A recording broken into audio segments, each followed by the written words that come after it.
Katika maisha yetu ya kila siku ya hapa duniani, mimi nina malengo na wewe una malengo, na kama awali nilivyosema, tunatamani kufika pale ambapo tunatamani. Bwana Yesu asifiwe.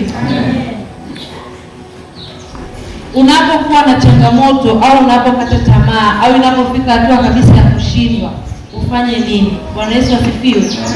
Kitu kikubwa ambacho unatakiwa kufanya ni kupiga hatua zaidi.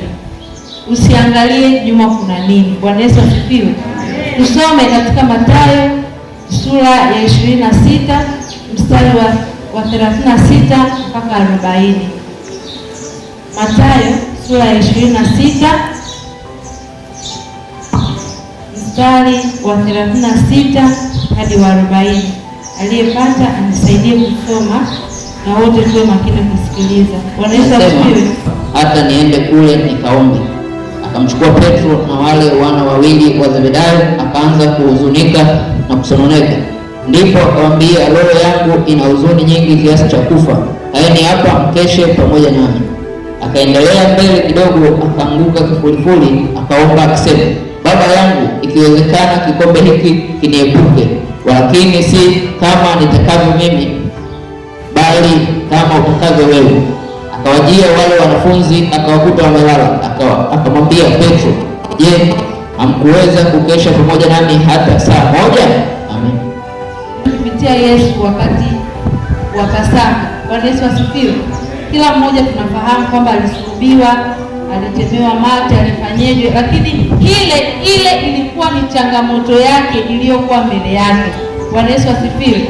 Hakuona namna ya kusema kwamba basi ndio imeshakuwa tayari, imeshakuwa hivyo, namna gani ambapo naweza nikapambana na hiki kitu. Bwana Yesu asifiwe. Lakini alikuwa na watu katikati yake, walikuwa ni wale wanafunzi, si ndio? Majina mengine tunawaita tenashara. Aliwachukua wale waliokuwa wamebaki, walikuwa 11 nje na Yuda. Bado tena akachagua wengine wangapi? Watatu. Yaani aliona akiwa na wengi haitawezekana, akapunguza, akabaki na wangapi? Na watatu. Lakini pamoja na hao watatu pia, yaani aliona kama vile sijui inakuaje, basi ngoja nipambane mimi mwenyewe. Akaendelea mbele kidogo. Bwana Yesu asifiwe. Kwa hiyo kuna jambo ambalo unaona kabisa hapa sitaweza, piga tena hatua mbele. Mungu yupo anakutetea. Bwana Yesu asifiwe.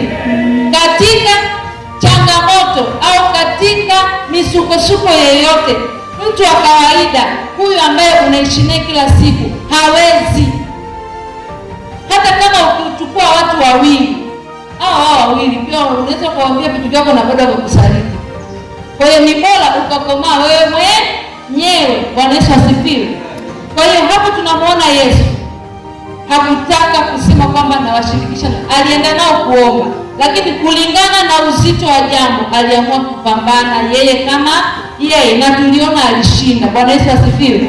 Alipiga hatua moja zaidi katika maisha yetu ya kila siku, iwe ni kwenye biashara, iwe ni kwenye kazi, iwe ni kwenye huduma. Inapofika hatua unaona kabisa hapa naishiwa nguvu, piga tena hatua mbele zaidi, usikate tamaa. Bwana Yesu asifiwe. Bwana Yesu asifiwe sana. Mpenyo upo wa kuvuka, njia ipo ya kutokea. Ndio maana kwenye Biblia ikasema, duniani mnayo dhiki, lakini jipeni moyo, yeye ameushinda. Kwa hiyo na sisi lazima tufanyeje? Hatuwezi kushinda tukiwa tumesimama, lazima tushinde tukiwa tunapiga hatua kusonga mbele. Bwana Yesu asifiwe. Bwana Yesu asifiwe sana. Tusome tena katika kitabu cha Danieli sura ya 6 mstari wa 10. Danieli sura ya 6 mstari wa 10. Danieli ni miongoni mwa watu ambao na wao wanatutia moyo katika maisha haya ya Kikristo, namna gani tunaweza tukapiga hatua zaidi katika kuielekea ile mede ya thawabu. Danieli sura ya 6 mstari wa 10. Nasema, kisha kutiwa sahihi, akaingia nyumbani mwake, na madirisha katika chumba chake yalikuwa yamefunguliwa kukabili Yerusalemu. Akapiga magoti mara 3 kila siku akasali, akashukuru mbele za Mungu wake kama alivyokuwa akifanya tokea hapo. Amen. Bwana Yesu asifiwe. Miongoni mwa mashujaa ambao tunatakiwa tuwabebe kama mfano katika maisha yetu. Bwana Yesu asifiwe sana. Amri ilishatoka kwamba kila mtu amsujudie nani? Mfalme, si ndio? Alisujudie ile sanamu mfalme aliyeitengeneza. Lakini huyu Danieli akasema hapana. Hii ni moja ya changamoto ambayo inataka kunirudisha nyuma. Yeye akaona afanye zaidi, akapiga hatua moja zaidi. Unaona kabisa una changamoto kama hii aliyopitia Danieli. Badala ya kusema basi nifunge madirisha, yeye akaona acha wanione.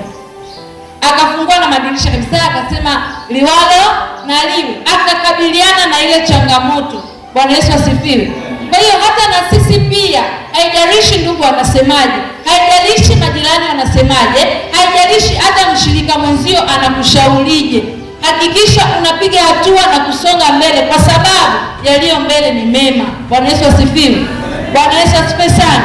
Changamoto katika maisha hazikosi, lakini ni namna gani ambavyo tunaweza tukapambana nazo, ni namna ambavyo tunaweza tukasoma neno la Mungu na kupiga hatua. Kila unachokisoma kiweke moyoni na usonge mbele. Bwana Yesu asifiwe sana.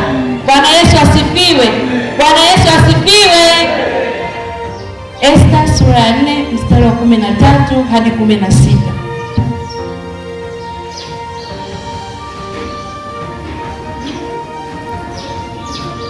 Esta sura ya 4.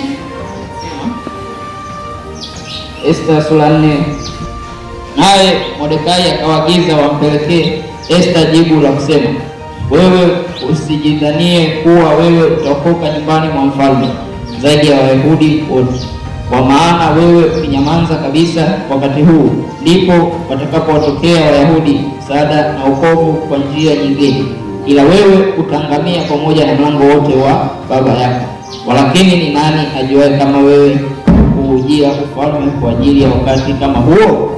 Basi Esta akatuma ili wamjibu Mordekai, uende ukawakusanye Wayahudi wote walioko hapa Shushani, mkafunge kwa ajili yangu, msile wala kunywa muda wa siku 3, usiku wala mchana. Nami mjakazi wangu nitafunga vile vile, kisha nitaingia kwa mfalme kinyume cha sheria, nami nikiangamia na niangamie. Amina. Esta, tunamuona Esta ni mwanamke, kipindi hiki ni mwanamke na ni binti ambaye ni mfano kwetu sisi wa kizazi hiki. Aliuvaa ujasiri akaokoa taifa lake. Aliona kabisa hiki kikombe. Unamwona nani alienda kumwambia? Akamwambia usijidhanie kwamba hata kama uko kwa mfalme, wewe huko ni damu yetu, utaokoka. Bwana Yesu asifiwe. Lakini akasema, akajaribu kutafakari, kwa nini taifa langu liangamie na mimi nipo karibu na mwenye kutoa maamuzi ya mwisho?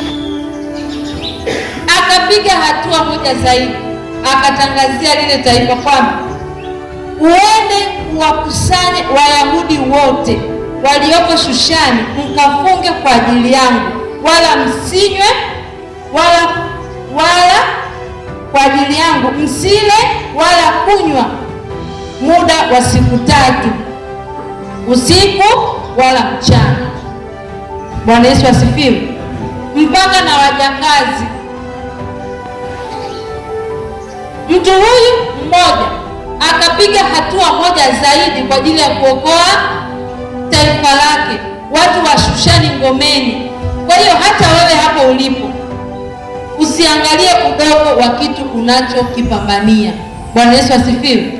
Iwe ni huduma, piga hatua moja zaidi. Hata kama haujui kuimba, lakini Mungu anaweka neema ndani yako, upate hata wazo kidogo la kuendeleza kundi mbele. Bwana Yesu asifiwe.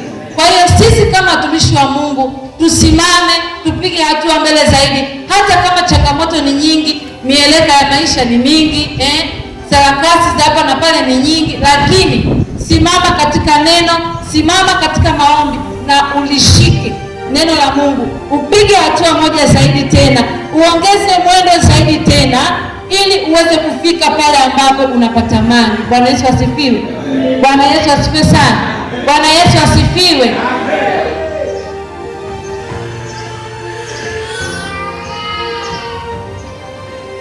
Esther